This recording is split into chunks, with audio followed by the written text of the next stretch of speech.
বন্ধুরা দেখুন আজকে একটা একদম সহজ পদ্ধতি খিচুড়ি রেসিপি নিয়ে এসেছি। আমার ছেলেটার জন্য বানিয়েছিলাম। এটা বড়রা বাচ্চারা সমানভাবেই খেতে পারবে। তো আলু প্রথমে এভাবে ডুমডুম করে কেটে নিব আর পেঁয়াজ কুচিয়ে নেব। চাল আর ডাল যেটা আমি নর্মাল চাল ঘরে ইউজ করি সেটাই নিয়ে নিয়েছি। আর এটাকে ভালো করে ধুয়ে কিছুক্ষণ ভিজিয়ে রেখেছিলাম। এরপরে প্রেসার কুকার গরম হলে অল্প সর্ষের তেল দিয়ে দেব। আমি সাদা তেল ইউজ করি না, আমি সর্ষের তেলই ইউজ করেছি।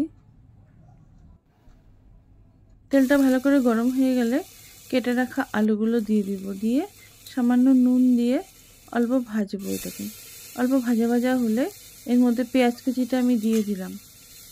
পেঁয়াজ কুচিটা দিয়ে ভালো করে ভাজতে হবে। পেঁয়াজের যে একটা কাঁচা গন্ধ সেটা চলে গেলে এর মধ্যে চাল আর যে ডালটা ছিল ওটা আমি জল ঝরিয়ে এই আলুর সাথে ভালো করে ভাজবো। তাহলে খিচুড়ির টেস্টটা খুব সুন্দর আসে। এটা মেইনলি বাচ্চাদেরই খাবার, তো এটা বড়রাও খেতে পারে। আর এটা খুব সহজ পদ্ধতি, ঘরে যা যা সবজি থাকে সে এটাই ইউজ করতে পারে।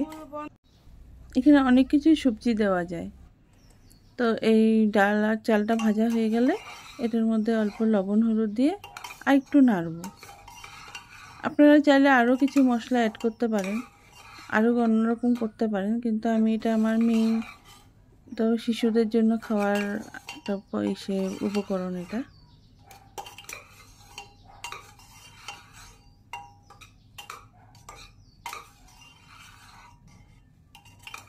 ভালো করে ভাজা হয়ে গেলে পরিমাণ মতো আমি এতে জল দিয়ে দিব। জল দিয়ে ঢাকা দিয়ে দিব। দিয়ে মিডিয়াম আঁচে এটাকে 4-5টা সিটি দেব। আর ঢাকা দেওয়ার আগে অল্প ঘিও দিয়ে দিয়েছিলাম আমি। মিডিয়াম আঁচে এটাকে রানবো। 4-5টা সিটি দেওয়া হয়ে গেলে অল্প স্ট্যান্ডিং টাইম দিয়ে এটাকে খুলবো ঢাকাটা। দেখুন আমার খিচুড়ি পুরো রেডি। খুব সুন্দর খিচুড়ি হয়েছে আর খুব স্বাদও হয়েছিল। আশা করি আপনারা এটা এভাবে বানালে ভালোই লাগবে আপনাদের। তো আমার এই খিচুড়িটা কেমন লাগলো আপনারা অবশ্যই জানাবেন। ধন্যবাদ।